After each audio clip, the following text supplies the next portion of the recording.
2 சின்ன குட்டிகளோட ரெஸ்க்யூ பற்றி பேச போகிறேங்க. இந்த மாதம் நம்ம ரெஸ்க்யூ பண்ணியிருக்கோம். இந்த கருப்பு வந்து மகாத்மா காந்தி நகர்.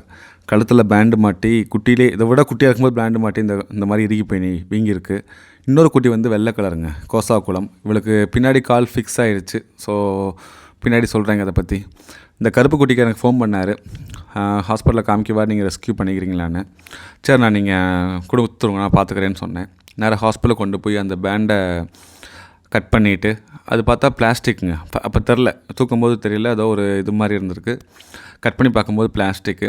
ஸோ கட் பண்ணதுக்கப்புறம் புண்ணு எப்படி இருக்குது, உள்ளே எந்த மாதிரி பிரச்சனை இருக்குதுன்னு பார்த்தா உள்ளே புழு வர இருந்திருக்கு. ஸோ அந்த புழுவை ப்ராப்பராக க்ளீன் பண்ணிவிட்டு, அதுக்கடுத்து ஸ்ப்ரே வேறு அடித்து சாப்பாடு வச்சாங்க. அப்போ வந்து ஹாஸ்பிட்டலில் சாப்பிட்டுச்சு. அடுத்து என் ஷெல்டருக்கு கொடுத்து விட்டாங்க. இந்த குட்டியோடைய என் ஷெல்டரில் தான் இருக்கா.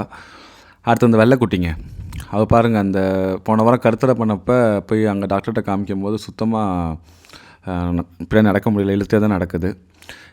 உண்மையிலே ரொம்ப கஷ்டமாக இருக்குது. ஏன்னா லைஃப் எந்த அளவுக்கு இருக்குன்னு நமக்கு தெரியாது. பட் என்னால் என்ன பண்ண முடியும்னா, நடக்க வைக்க முடியுமான்னு கேட்டால் வாய்ப்பு ரொம்ப கம்மி தான். ஏன்னா ஃபிக்ஸ் ஆகிடுச்சு. அட்லீஸ்ட் அந்த ஒவ்வொரு நாளும் கொஞ்சம் இன்க்ரீஸ் பண்ண முடியும். அதுக்குரிய கேஜ் செட்டப் என்கிட்ட இருக்குது. ஸோ நான் அதில் வைக்க போகிறேன், அவ்வளோதான். 2 பிள்ளைங்களுக்குமே இவள் வந்து 1 வாரம் ஆச்சு அந்த வெள்ளைக்குட்டி. ஸோ அவள் நல்லா சாப்பிட்றா, சூப் குடிக்கிறா. இந்த கருப்பு குட்டி அங்கே ஹாஸ்பிட்டலில் சாப்பிட்டா, பட்டு ஷெல்டரில் சாப்பிடல. மேபி நாளைக்கு ஹாஸ்பிட்டலில் கூட்டு போய் காமிக்கிறதுக்கு வாய்ப்பு இருக்குது, நைட்டு சாப்பிட்லன்னா. அப்டேட் பண்ணுறேங்க. நன்றி.